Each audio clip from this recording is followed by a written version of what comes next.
First of our NBA draft previews today with a few days off for the Utah Jazz. Thought it'd be great to run through the draft. Leif Thulin of Locked On NBA Big Board will join us.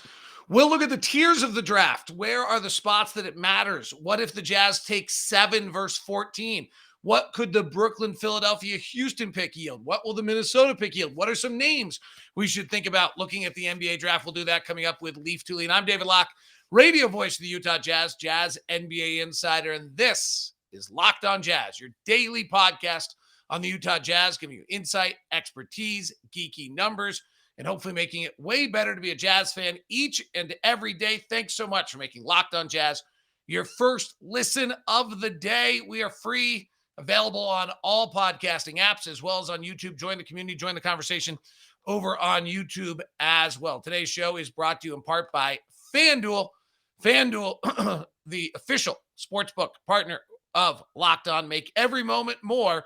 Visit FanDuel.com/Locked On today to get started. Jazz and the Raptors tonight. We'll try to get to that in a second or two or in a few minutes. Late game watches for you as well. But Leif Thulin of Locked On NBA Big Board joins us now. He, along with Rafael Barlow, Richard Stamen, Sam Ferris, do a great job on Locked On NBA Big Board for you 5 days a week talking the draft. And Leif, thanks for taking the time. We know about Victor. We know about Scoot. Just from a big picture to start. Good draft, bad draft, deep draft. I actually think this is somewhat garbage. It never actually happens true. The Andrew Wiggins, Jabari Parker, Marcus Smart, Dante Exum draft was supposed to be the one you tanked for. It was going to be the greatest thing ever, and it wasn't. I kind of feel like that's actually how it usually happens. But just what's the feeling right now on this draft? Yeah, I think there's a lot of star potential. Obviously, Wembanyama, everyone's known about for years, and Scoot Henderson's made headlines for the past few years. So I think the fact that the top two have been playing professional basketball for 2 years makes it more likely that they pan out and there's more star potential. But I think what most people draw rave reviews about is the depth of and potential to get players later that can transform a franchise. And I'd say there's probably 8 or 9 players that I think have all-star potential. And, you know, that if that were to be the case, that'd be excellent. Obviously, it doesn't typically pan out that way, but the Jazz have to be hoping, based on where they likely would end up, that this is one of those drafts that does yield all-star talent in the mid-first round. 8 or 9 players. That is a lot. Usually it's 3 or 4 in the top 10, 1 after, maybe 2 after 11 is kind of the way it works. And in generally after 11, you're still at kind of the 50% rate of whether or not players actually become rotational players. I'll update my numbers on those. I haven't done the last few years and whether it's changing. And I do think that's one of the things. Players, I think, are coming to the league more ready than they've ever come before, and they're having more success earlier than they've had before. So there are some changes there. All right, let's start with tiers. If the draft were today, the Jazz would draft 13, 14, and the Jazz would likely draft 27th. Philadelphia now has a worse record than Brooklyn. So the Jazz would draft 13, 14, 27. I guess there's a tier at 1 and there's a tier at 2. They're actually separate tiers, with Victor one his own tier and Scoot being his own tier. Then what? Like, what's the next breaking point in this draft? Yeah, I think there's a serious delineation between Victor, Scoot, and then you have the rest. And I would say Amen Thompson, Brandon Miller, Osar Thompson, and Cam Whitmore from 3 through 6, at least the way I see it, have the more potential than the rest. And I would say 7 through 9's got, like, they have swing skills. If they're to hit, they've got all-star potential, but I don't think they're as safe. And I'd even say that Osar Thompson, because we haven't seen him play point guard, despite the people saying, oh, well, why can't he play point guard because his twin brother does, and he's regarded as like a 6'7" guy with Ja Morant athleticism.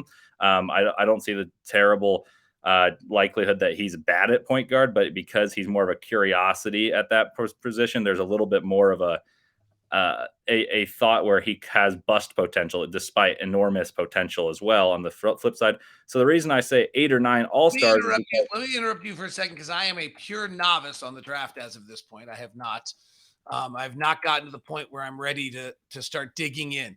Are there 2 brothers there you were talking about? Give me that understanding. Pretend I know nothing, because actually, you know what? I actually do know nothing. So the 2 brothers are twins, Amen and Osar Thompson. Amen is commonly regarded as the better because he's been ball dominant. He's played with the ball in his hands for overtime elite. Osar has the same measurements, same size, both about 6'7", 205, and absolutely phenomenal 1% athletes.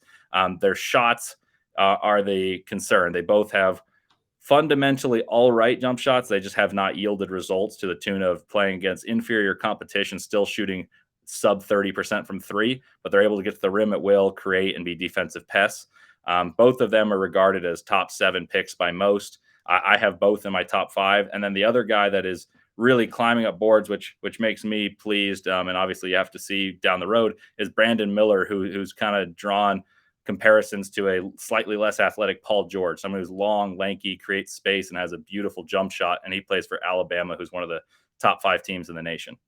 Now, I heard Rafael Barlow on Locked On NFL Big Board make a claim that he thought, hey, if Detroit ends up with 2 with Jaden Ivey and Cade Cunningham, he thinks they should not take Scoot Henderson and they should take Miller instead.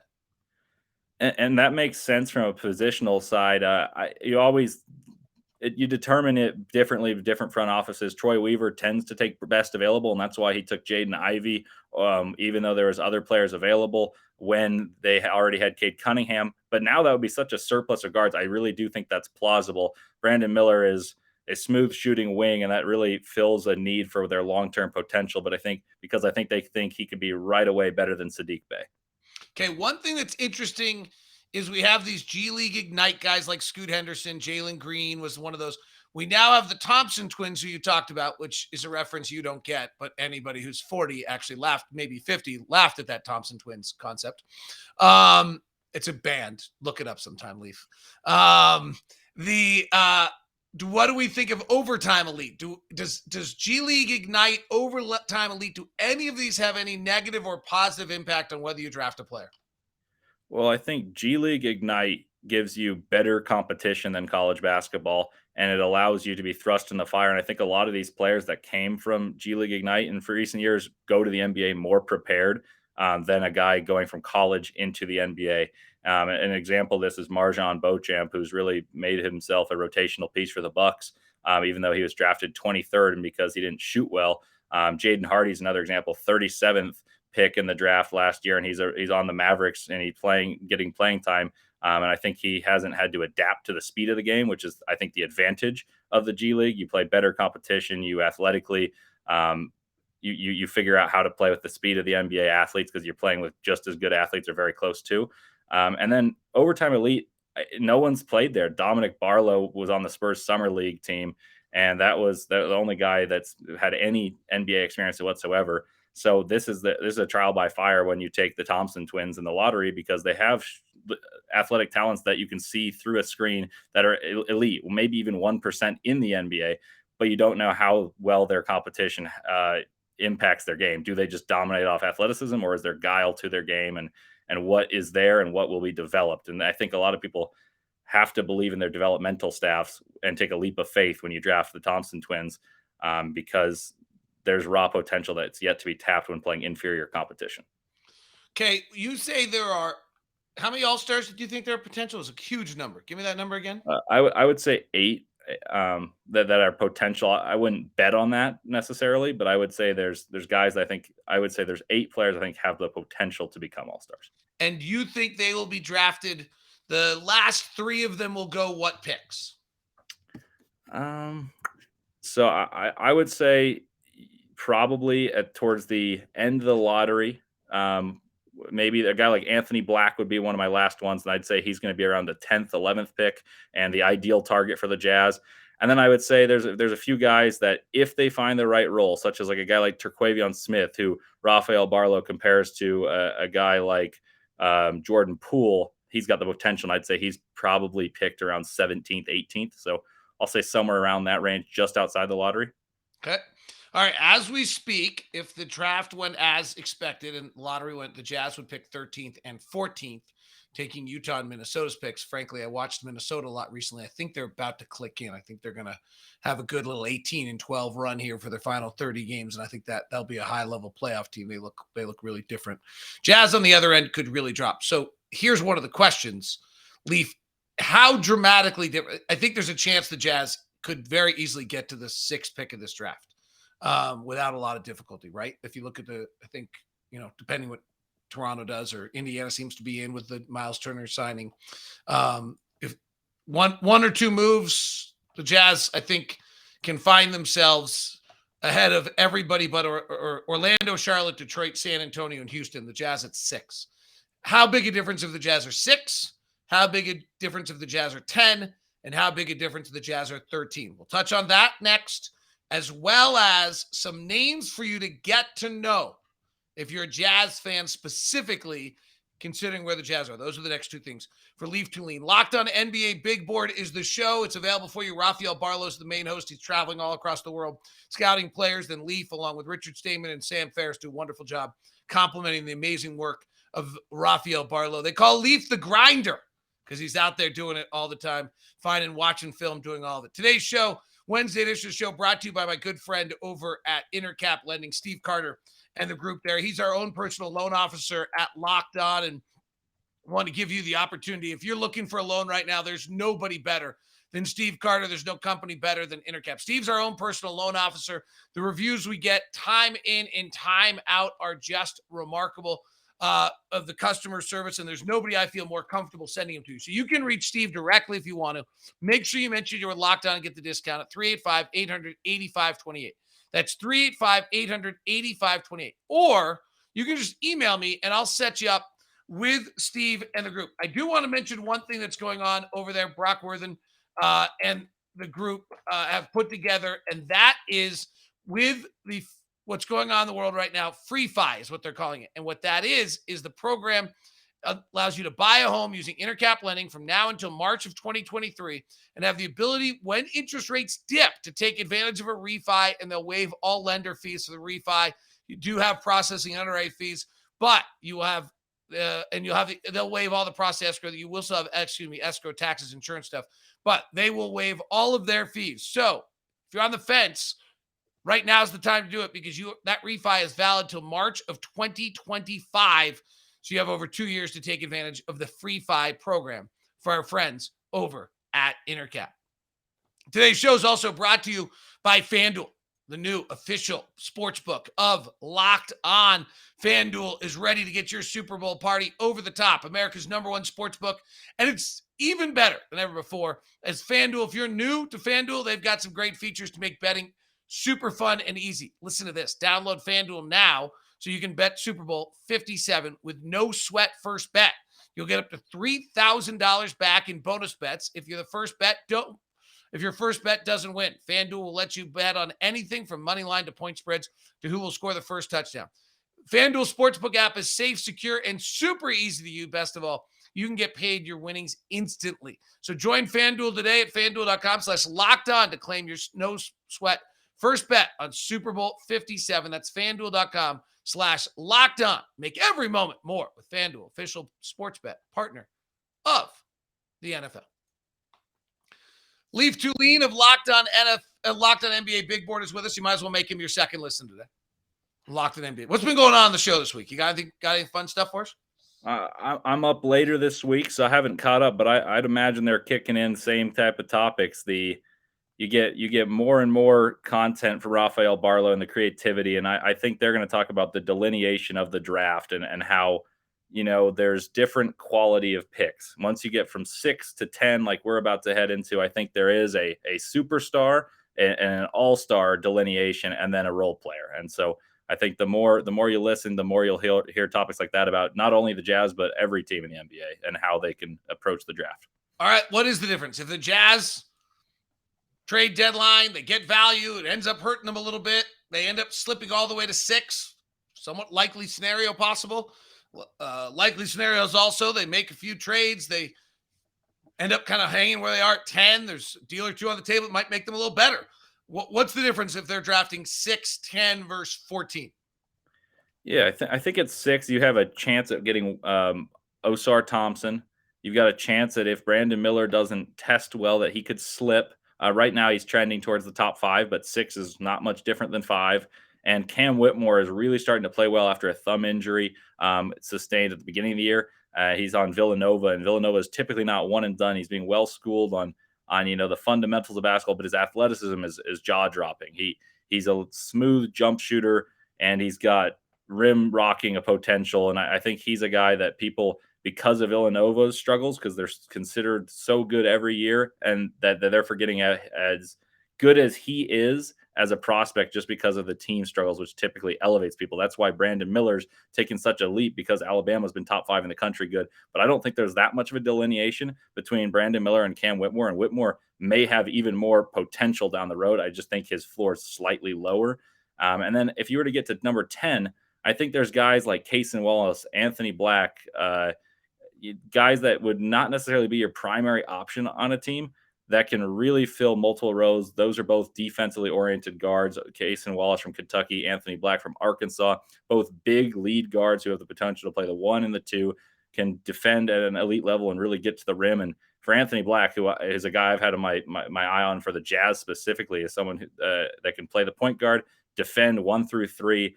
You only need him to improve his jump shot. And I believe that athleticism you can't teach, jump shots you can. All right, let's dig into this a little bit. Let's go into this guard concept, because the Jazz, Mike Conley is their guard. He's 35 years old. He will maybe be on the roster next year. If not, that probably is it. Colin Sexton, I don't think is a natural point guard. Who are the point guards Jazz fans should watch? That if the Jazz were to try to, I don't think the Jazz would be drafting positional need at this point, but it would be awfully great if they could find a point guard.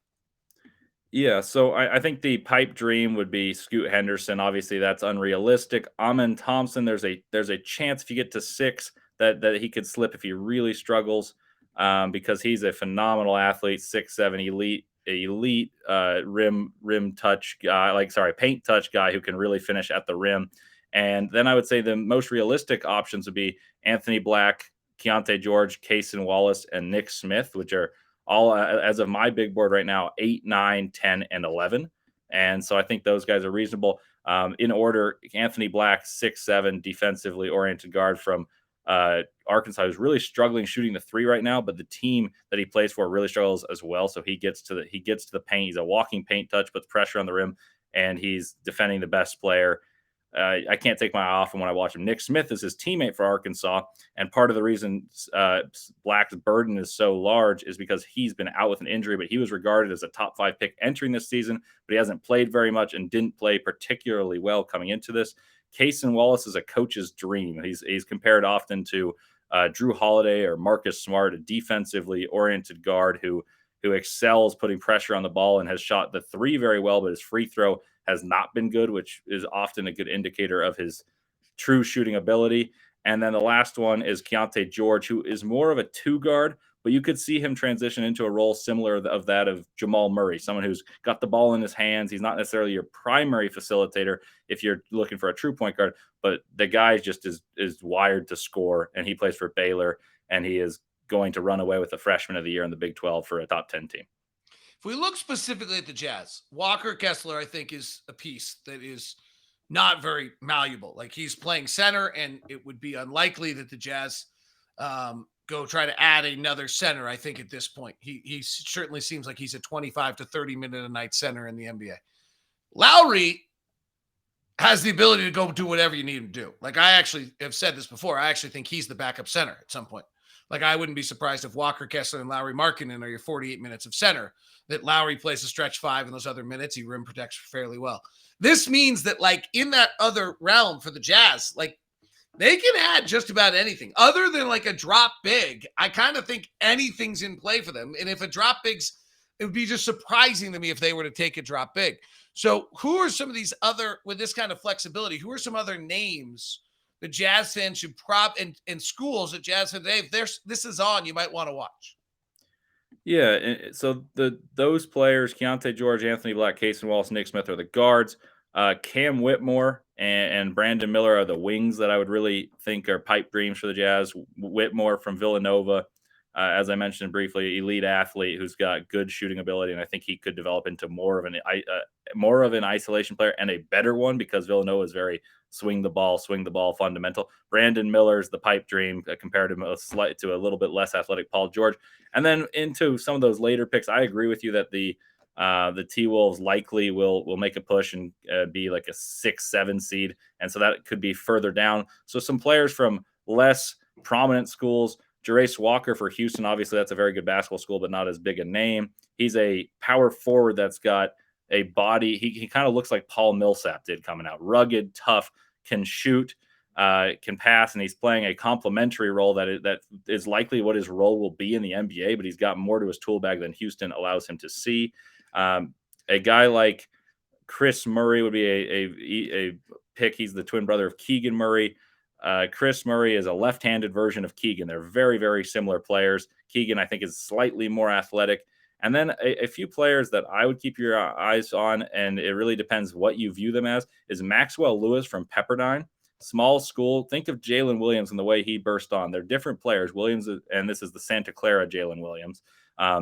Dominating the West Coast Conference, playing primary option, but would likely be a complementary piece to a team. And he's a 6'8" wing who shoots the ball well, plays the point guard, and he's very versatile. And then Jet Howard, the son of Jawan Howard from Michigan, is an excellent shooter who's got a little wiggle to his game, needs to work a bit on his defensive technique, but he is a freshman, and he's putting up big numbers in the Big Ten Conference, which is likely to get 10 teams into the big dance. 10? I think so. There's an argument for 11. I don't think they get 11 though. Wow, good to see that the power conferences aren't just still dominating all of this teams and selection stuff in the supposedly balanced. Now, this year college basketball has been nutty, right? The difference between 5 and 75 might be slimmer than it's ever been in college basketball this year. One trend that I want to check with you before we wrap this up, and that is size of guards. Last year, the smallest player taken in the first round of the draft was 6'4". This was to me, the single most untalked about story in the entire draft last year was that nobody that was is it Ty Washington, I think is 6'4", was taken 28th. That was the smallest player taken. So we'll check on that as we wrap up with Leif Thulin here in just a moment on that. Today's show is also brought to you in part by Built Bar. Built Bar's got a lot of exciting things going on for you. You know Built Bar for the incredible macros, the only 130 calories, 4 grams of sugar, while getting a whopping 17 grams of protein. You know Built Bar for the churro bar, the peanut butter brownie bar, the coconut almond bar. You also know Built Bar because you can just go to built.com, use the promo code LOCKED15 and grab the new double chocolate bar. Free shipping on all orders through, I think, today or tomorrow. Also, the puffs are out there right now. There's the brownie batter puff that's now gluten-free. There's the coconut marshmallow. There's the coconut. Oh, never mind. Sorry, cookie dough chunk sold out on me. But the other thing is now at Built Bar, some exciting things are going on because Built Bar is now available for you at Walmart. Walk into the pharmacy section, grab yourself a box of Built Bars, and you can pick up a 4-bar box of cookies and cream, double chocolate, and coconut puff. Or Sam's Club, grab a 13-bar box with our flavors, brownie batter, and churro. You can thank me later. It's all from our good friends over at Built. Leif Thulin of Locked On NBA Big Board is with us today. That should be your second listen today as we get our first NBA draft preview as the Jazz, as of today, as we're recording this, sit at 13, 14, and 27. Do you have anybody specifically you'd mention at 27? Late first round, I think you already went there a little bit on the kid out of Pepperdine. Anybody else you've seen and you want to see again that you think might be interesting late in the first round? Yeah, I've got two that are kind of polar opposites as college basketball players would play the same position. One is Jalen Wilson, who likely will be an All-American. He's been on the draft radars for a while. He's the younger brother of DJ Wilson, who has been a journeyman. Jalen Wilson was regarded last year on the Kansas National Championship with fellow Jayhawk Ochai Agbaji as a defensive wing who's got every ability to drive and finish, rebound, but he can't shoot. And right now he's knocking down threes at an elite rate. He's likely going to finish second in National Player of the Year voting, solidifying him as a first-team All-American. He's someone that I really think could benefit the Jazz with, speaking of big wings with versatility. And then another player with a big wing with versatility would be a freshman stretch 4 in Taylor Hendricks. He's a freshman at UCF, plays under Coach Johnny Dawkins, and he really came onto the draft radar by accident. I was watching Florida State, and this is the same for many people I've spoken to, and watching Matthew Cleveland And obviously, Baba Miller was not quite there due to suspension, but he stood out. He's 6'9", shoots the lights out as a freshman, and he's got the athletic traits that you really look for. The in between there with his defensive ability, I think he's got the traits to learn it, just hasn't put it together. And one other name I'd throw out is a guy who was in the draft cycle last year, went back to the G League Ignite, is Leonard Miller. And I think he's got a chance to develop into a stretch four who can probably defend 3 through 5. All right. So the question I had for you was size. And I'm a big believer. And even I was talking to Jason Kidd the other night, and I asked him because he was big as a 6'4" guard. What is he for? He's like, small guys are in trouble. You better be Donovan Mitchell. You better be Trae Young if you're going to be 6'1" and play in this league now. How many guys are there that are smaller than 6'4" in this draft that are that special? Scoot Henderson is the main one, but he's got explosion that very few have. And the rest of the guards, even if they're more finesse reliant, they're still listing at 6'5". For instance, Keontae George is 6'4.5", Nick Smith 6'5", and these are lottery guards. The only player that is truly diminutive in size is Terquavion Smith, and he's an electric shooter who's a unconscious scorer, and he's about 6'3", 170. So he's very, very thin, but he's got the scoring capacity. And I'm on the same wavelength as you. I did a podcast for Locked On Big Board on how the Boston Celtics championship run this past year, where they lost in the finals, really influenced the NBA draft, and how teams will draft for these wings rather than play true point guards just because they can defend multiple positions. And if they can shoot, and you have an individual creator of the ilk of Jason Tatum, Jaylen Brown, which all championship teams tend to do, you want complementary pieces that can defend and are big and switchable. And so I'm fully on board with your theory here as well. The team is doing it now is the Clippers, right? We'll see. Everyone thinks they're going to add a Fred VanVleet, or they're going to add maybe a Terry Rozier, maybe go get Mike Conley or something at the trade deadline. They're playing Terrence Mann as a point guard, and with Kawhi Leonard and Paul George, it's clear Ty Lue does not think they need a point guard. Yeah, I don't know. That's an experiment to see what happens with Fred VanVleet, but because he's a phenomenal player. But I think the Clippers and Celtics are really laying out a blueprint. If you can get a premier wing, you don't need a point guard. Clippers Reggie Jackson came back and played 27 minutes tonight against Chicago, but they started Luke Kennard and Terrence Mann. And it looked like Norman Powell and then Reggie Jackson played almost all of the other minutes at point guard. So they just don't have a point guard on the roster. John Wall's hurt, and he hasn't been good so far. All right. Any last thing you would tell the Jazz fan that they need to do to be prepared? This is kind of our first check-in. We'll check in again in a few weeks on the draft. As we head to February, we'll probably do a pre-March check-in. Watching teams 4 or 5 teams you'd go grab and watch here in the next month if you're a Jazz fan. For sure. I would say Arkansas would be the first team I watch, especially if they're able to get Nick Smith back from his knee injury. Anthony Black is the main target in my eyes for the Jazz. I would say that a team like Houston with Jarace Walker would be an interesting one, because the Jazz will likely have a chance to pick him, especially if they're in that 10 through 14 range, which it looks likely they will be. But like you said, there is a significant chance that if they make a trade, they're going to move up to 6 through 10. And if that's the case, I would watch Baylor and Villanova. And then the last team I would watch would be Alabama, just in case you can suffice the pipe dream of getting Brandon Miller, but also a guy that could be picked in the last pick of the draft, 27th or thereabouts, is a guy named Noah Clowney, who really emerged, unheralded guy, a glue guy for this Alabama team, who can play the small ball 5, can also play the 4, and he's a very, very good defender. And so you'll see a commonplace theme with me is size, defense, switchability, and you want some shooting, but I think the way that Will Hardy has made this Jazz team, you're seeing the Jazz reap rewards of their front court size, and I think they'll try to continue more of the same if they can especially if they can get a guard with one of their 2 early picks.